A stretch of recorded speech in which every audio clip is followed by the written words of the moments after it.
Hello, YouTube. Oh boy. I know you're not seeing it dripping and dripping and dripping because I didn't film. I was so depressed that I went ahead, went inside the RV, took a shower, and I don't know if you can tell, the sky is bright again, the sun is out. Um, this is what's left.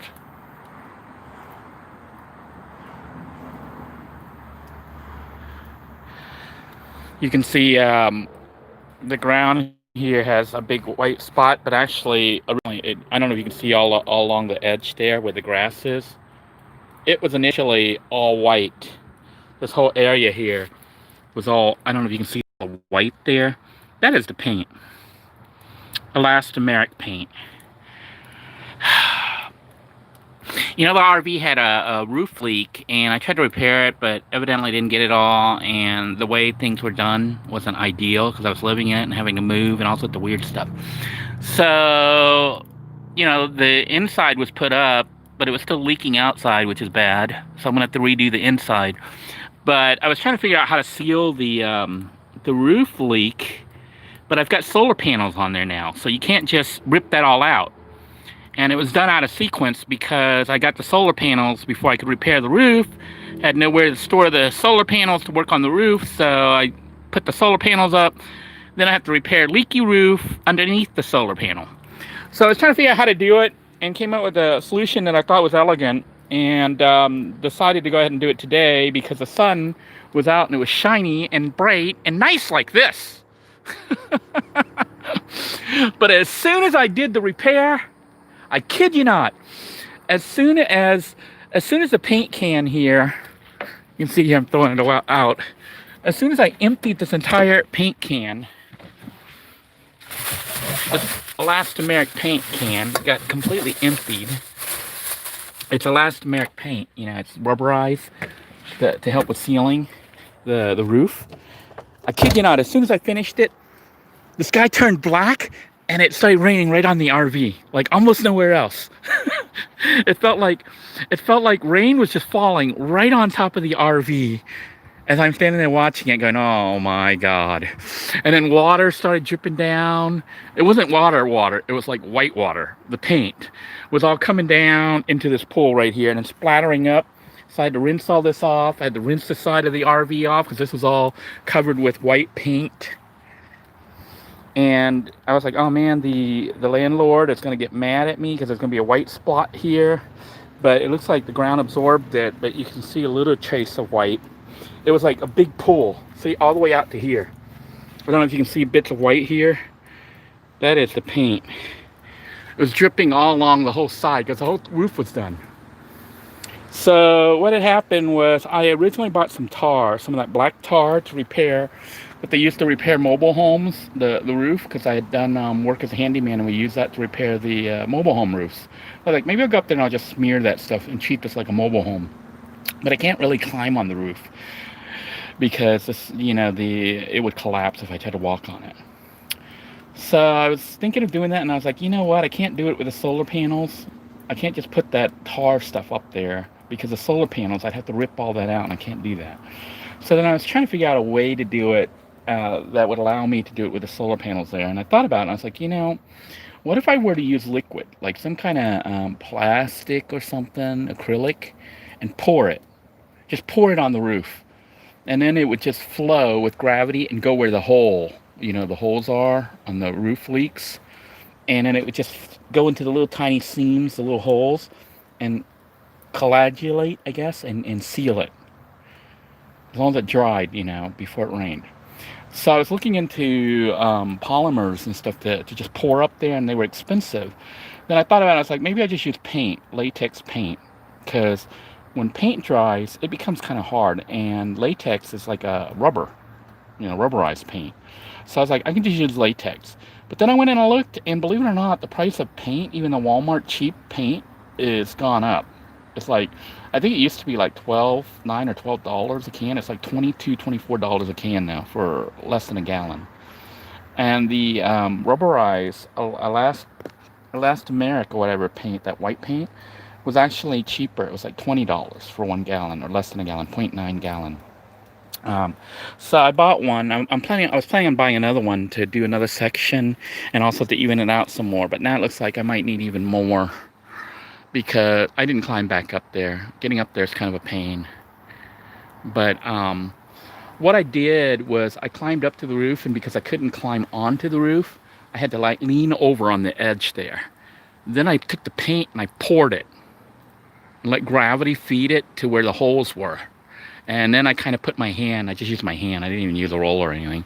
Used my hand and kind of evened it out to try to smooth it. I wanted it kind of thick, you know, like a thick layer of elastomeric paint. And it was sunny like this. I mean, it looked like a nice day. It was nice and sunny. So I was like, okay, as long as it doesn't rain, we're going to be good. And then, so I finished it all up. Even started to cover some of this black streaking. You can see it's no longer black, it's white because I painted it. So then I was like, okay, I'm done. Now we just need to let it dry and it'll seal. And then when it rains, it won't leak anymore. And I'll finish it again. I'll get like 1 or 2 more cans of this elastomeric paint and pour some other sections where it's low, you know, little dimples in the roof. And then as soon as I did that, climbed down, the sky turned black and it just started just raining on this one spot, right over the RV. I was like, God has a sense of humor. I'm looking around and I'm like, I don't think it's raining anywhere else around this area. It's just raining right over the RV. It's like see, look, the ground's like all dry. See? It was not raining just this spot. So I got so depressed. I was like, screw this. And I had paint. I had teensy bits of paint still on me. I was like, well, maybe I'll just take a shower in the rain and get the paint off me. And I started to do that and scraped off most of the paint because I had paint all over my arms. See, I had paint all over my hands, so I was just painting with my hands. And then decided to just go inside and just take a shower in the RV and deal with this another day. But that sucked. At least parts of it is still sort of covered. I don't know. I didn't even go look at the roof up there because I'm pretty sure it washed away most of it because it didn't dry yet. That stuff takes, I think it takes like about 3 to 5 hours to set, you know. And I had only painted it, and I mean, it took me what, about 30 minutes to paint, 30 minutes an hour, 30 minutes. And as soon as I finished, it rained right when I finished. Anyhow, I am going to go for a ride. I think I'm going to go get some pizza. I'm going to go and get some pizza and just try to chill. You can see we're in storage right here. Switch camera views. Why is it not letting me switch?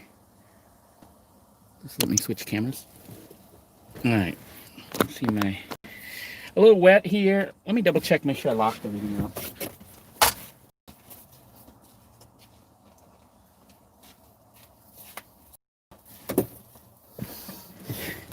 Yeah, that pretty much sucked. The RV is still having some issues. It's slipping. Remember the whole slipping issue? It had a new transmission, a new used transmission put in that Rob, the mechanic, put in, but it's slipping. It's doing the same thing as before, but not as bad, although I don't trust it anymore. So at this point right now, let me turn this down a little bit. I don't know if you guys can hear me through all this. Let me turn down the AC up here so you can hear me. But yeah, the RV, I drive it like on the weekends. I go and I get my kids and we go camping in it. But the problem with it is, make sure I got everything. My keys, stuff for work. We're leaving. I'm depressed with the whole paint issue. It's like wasted money, wasted effort. I'm hoping that it didn't wash all of it off, that some of it that got into the cracks had dried, but I doubt it. But if it had dried in the cracks, that's what I wanted, so that it would seal the holes. Because there was little tiny holes, little gaps. So I don't know, you know, if it's gonna... It rained like only like, for like, I think it was like 10 minutes. 10 minutes of rain. And then it just stopped, and now it's sunny again. but it was long enough to wash away all my paint. So anyhow, the RV, as far as how it runs, it seems to do okay, but then it starts to slip. And then, you know how like it won't go into gear, and then you go, like it's gonna blow the engine if you don't ease off on the gas. So I'm at the point of like, well, I don't trust driving it. It really needs somebody to look at the transmission. But, that's gonna be expensive, an expensive repair, and I don't have the money for it. So, got to figure out what to do. I need to find a place where I can park the RV and kind of live in it, And right now with the whole COVID thing, it's not exactly easy. It's kind of a mess all around. And so I'm looking around right now. I have it in storage, but potentially that storage situation is going to end. And, when it ends, I'll be stuck with the RV. It's like a liability right now. So I'll be stuck with the RV. I can't really just move into the RV. If I wasn't working, I could move into the RV and live in it, because then you can just drive it around, And even though a lot of places don't let you like camp overnight anymore, like a lot of Walmarts don't let you camp overnight, they'll come and knock on your door and make you get out and leave. A lot of them are like that now at Walmart in this area. So it's harder to live in an RV now. There's just no parking, not unless you're out in the West or something at BLM. But the issue there is I don't know what's going to happen if they shut the country down again.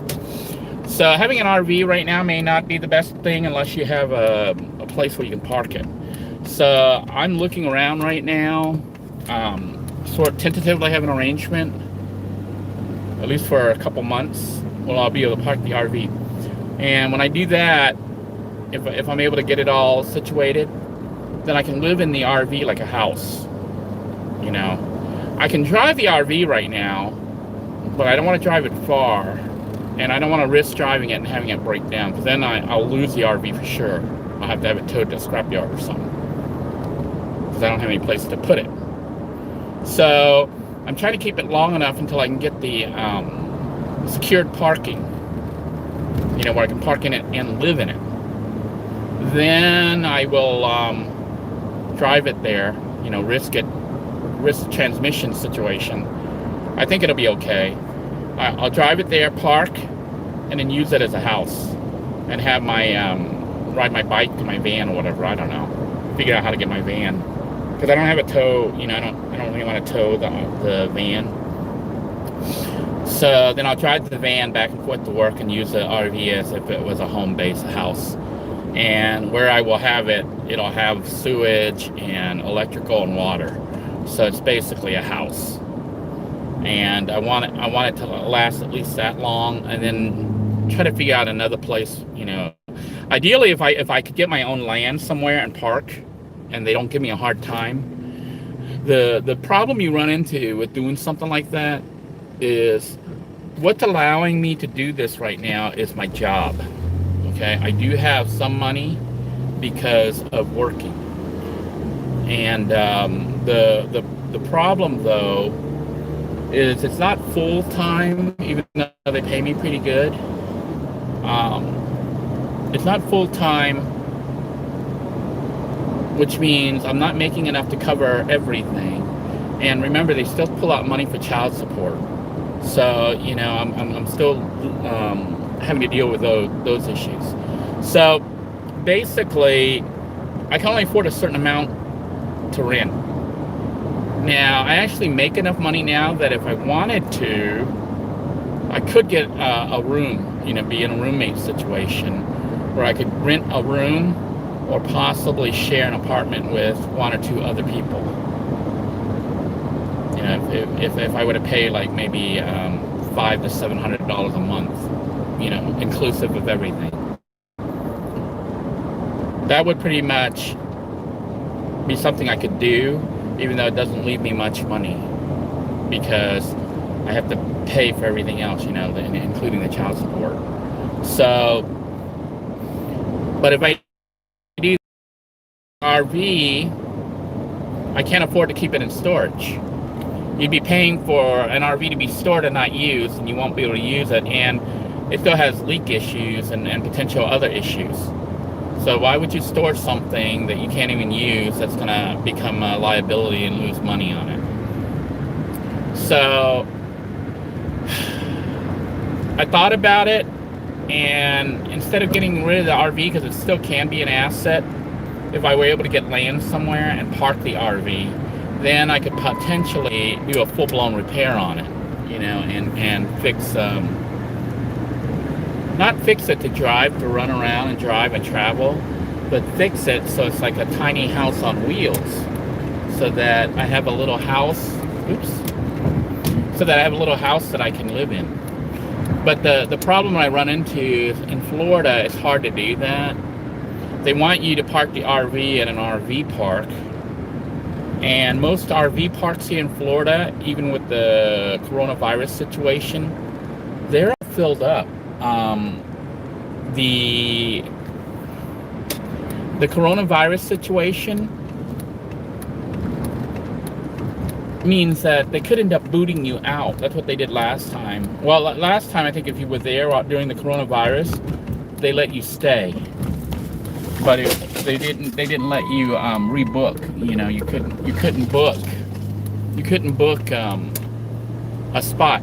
And most of the spots in the RV campgrounds around here, they're already taken. The snowbirds, the Canadians and New Yorkers and New Jersey people and people from elsewhere from up north, the snowbirds, they come here during the winter. They've already booked. Like, they booked 2 years in advance. So I don't know if you recall, when I first got the RV, I had the same problem that I'm having right now. Basically, if you want to park an RV in Florida, you have to book 2 years in advance.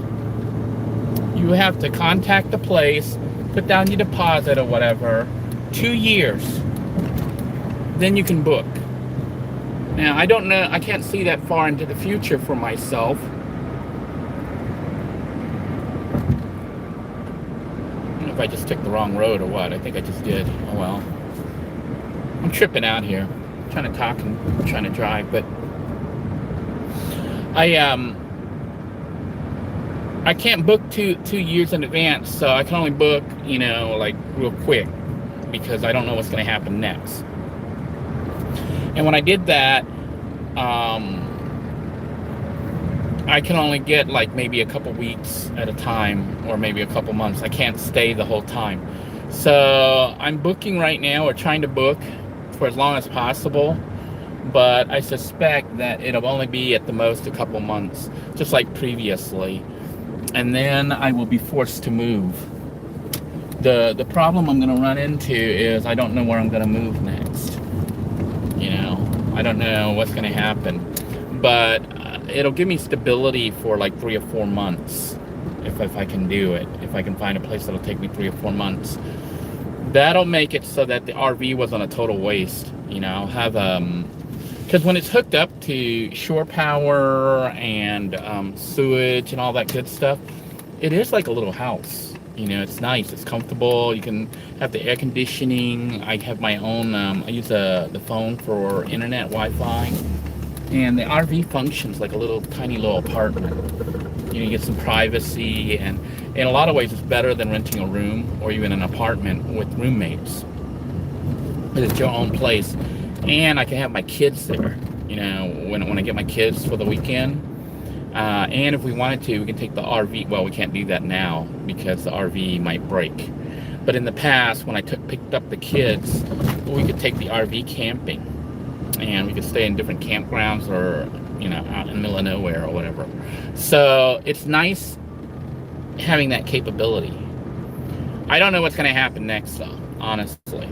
So with the coronavirus situation, the COVID-19, nobody really knows. It's like you're having to live like day by day almost. Like, you don't know what's going to happen tomorrow. You don't know what's going to happen next week. You don't know if you're going to get sick. And I know some people think it's fake, but I'm watching some people around me getting sick, and their families getting sick, and coworkers, and then they're having to quarantine. you know, and the younger ones tend to recover, although some are not. But we've lost some, you know, some of the coworkers lost their family members to coronavirus. They got the symptoms, and then, you know, within 10 days, they were gone. So it's not just me. I think it's everybody is dealing with it right now. So I'm not even looking too far ahead. You know, I'm looking at, I don't know if some of you had noticed on YouTube, trying to bring the channel back. I had actually left YouTube because of all the stalking and stuff, the craziness. But I've let it all go. I dropped the court case. I let it all go. I was like, screw it. They're not going to do anything. If I win anything, I just get a stupid piece of paper saying the person has to leave me alone. But they're a crazy psychopath. So, you know, if they're around me and they come near me, I'll take them out. Literally. Screw the stupid piece of paper that wouldn't do anything. So if I see them near me and they're stalking me, I will take them out personally. And then deal with the law later. But that's where we're at. I got tired of dealing with the courts and then rescheduling. They really wouldn't do anything, and you would just get a stupid piece of paper. So at this point right now, I've let little things go, and then stuff like that, like crazy stalkers, I will personally deal with them. You know, I'm at the point of like, I will take them out. So as far as my own situation, I'm just trying to basically make it through each day and, you know, do the repairs that I can on the RV. Probably bring the YouTube back.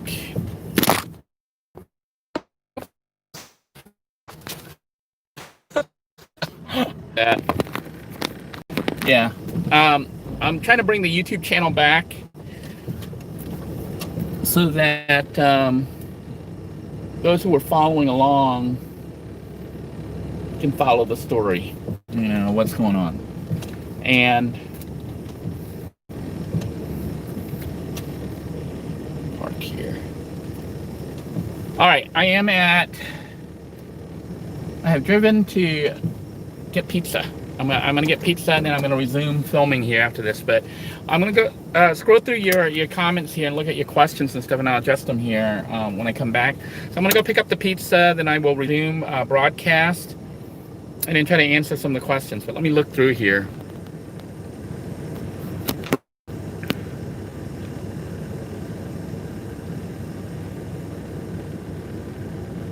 Okay, not much comments. Just is in Airbnb for RVs. I don't know. There's people who rent out RVs. Those people are nuts. Like, they will want like $150 to $200 a night to stay in an RV. I could stay in a really nice hotel for that price, or rent a house, you know, rent a room or something in a house. The people who are renting out RVs, they're doing it as a profit. I don't know if people actually pay to do it. Apparently they do. You know, as far as my RV, no one would want to rent it. It's got issues. I mean, if somebody didn't have a house, it's a lot more comfortable than living in the van. It's like 1,000 times more comfortable than the van, especially when you have electrical and you can hook up the air conditioning and run the AC all night while you're sleeping. If you need to go to the bathroom, it's got a built-in bathroom. You know, the van, it's got a can, you know, a little portable, what's that, paint bucket. So, you know, it's a lot more comfortable living in an RV than it is living in a van. So I would rather live in the RV than the van, even though I'll have to pay parking. And parking is going to cost more. It costs more to park the RV than it would be to rent a room. But you get more versatility, you know. So I'm going to try to stay in the RV as long as possible. Meanwhile, I may be trying to get some land somewhere where I could park the RV. But the problem I have is in Florida and in most places, even if you own the land and you don't have a house or anything on it, and you try to put your RV out there, the county or the state or whatever will come and knock on the door and tell you you can't do that. You can't live in your RV on your own land. You know, so much for freedom here in this country. You can't even live in an RV parked in your own land that you own, that you pay taxes on. So, don't know. You know, the other option is to look again for storage to put it in, but honestly, if I'm going to store it and I'm not going to live in it, there's no point. Where I have it stored right now, the guy's kind. You know, he lets me go over there and work on it. So like when I leave work, I head over to the RV and I do repairs on it, and I kind of chill in it. So it's pretty good. And he doesn't charge a lot, you know, so it just charges me for storage and lets me on there. The thing is, I can't live in it because he would get in trouble, you know, with the county zoning and all that other good stuff. So at night, I have to leave. You know, I have to get out of there before sunset or whatever by a certain time, because they lock the gates for the storage facility. So that was ideal, and I would have kept doing that, but I think he's selling it. You know, somebody's gonna buy it, and then they're gonna change it. So I don't know. I don't know what's gonna happen. I know that I can't wait till the new buyer, new owner takes over to do something, because if the new owner suddenly jacks up the rate or says you can't come in here during the day and stay here all day like you've been doing in the past, that storage is no good for me. I don't want to just put the RV somewhere and have it parked. Then you're just paying money to have the RV sit there and fall apart. You know, houses and RVs and things like that, or even a vehicle, you need to kind of use them on a daily basis or semi-daily, regular basis, so you can check them out and do repairs as needed. You can't just let it sit there. It'll rot. It'll go bad. So I think I'm going to be okay, though. I kind of somewhat have a place lined up. It's just the issue is it'll only be a couple months of peace, you know, security. Then I have to deal with all this stuff again. But, you know, who knows? The world could end in a month at the current rate, you know.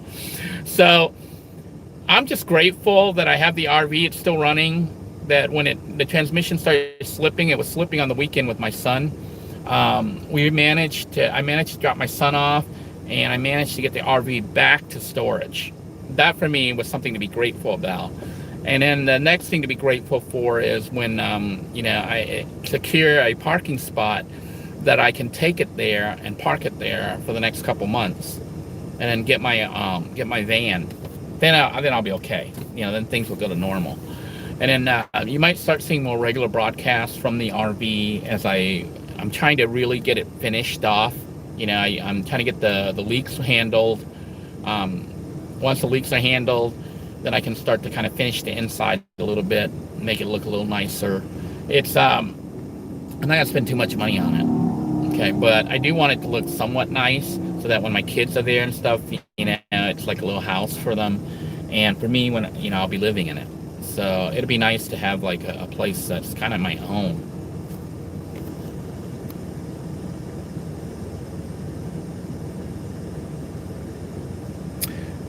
Yeah, Florida is on high alert for COVID-19 because the government, I don't even want to get into it. You know, a lot of people here keep saying it's their right not to wear a mask and all this other stuff, and it's continuing to spread. This could have been handled. We're now, what, 7 to 8 months into this? I'm looking around and I see people wearing masks, and I see other people not wearing masks. It's like, unless everyone's wearing masks and doing social distancing and stuff, it's not going to go away. This is going to be ongoing, continual in Florida. And it's getting worse. And then the other thing is, a lot of people from out of state are coming here. They're still allowing people from Texas and New York and all the bad places. When I say bad, I mean they're high contamination, to come here to Florida. So they're all coming here and infecting everybody. And then you got all the people that are going around without masks. And, you know, like where I work and stuff, it's affecting the work. That we take it very seriously over there. So, you know, if you're even slightly sick, you have to stay home. But what they do, unlike a lot of other jobs, which I feel sad for the people that are having to work when they feel sick, if they stay home, the work doesn't pay them. But where I am, if you're sick, like even though I'm part-time, if I think I have COVID-19 or whatever, I'm not feeling well, I can call in and they'll give me a sick day, and they actually pay me to stay home, which makes it easier for you to stay home if you're sick. Whereas if you're not, you know, you're working at another place where they don't cover that, then you stay home, you don't have any money. And then the whole thing with unemployment in Florida, if you live in Florida, you know what the heck I'm talking about. It is so screwed up. People still aren't getting paid unemployment. They haven't gotten the federal relief funds, and all that's been used up now. So there's the funds not available. Florida is seriously messed up. I think they did it on purpose. But if you're unemployed in Florida, good luck trying to get unemployment. Um, it's a screwed up situation. Anyhow, I'm gonna go get my food, and then I will resume here. Let me just look here. And I will sign out. I'm gonna pick up some pizza. Then maybe we'll broadcast by the water, where I go to chill and then sit and eat. But I want to thank you all for tuning in. I'll keep you posted on the RV. I'm hoping that pouring the elastomeric paint on the roof will seal those holes, you know? Then I don't have to deal with the leaks anymore. Then I can actually deal with trying to make the RV more comfortable inside. So take care, everyone. See you in a few minutes. Bye-bye now.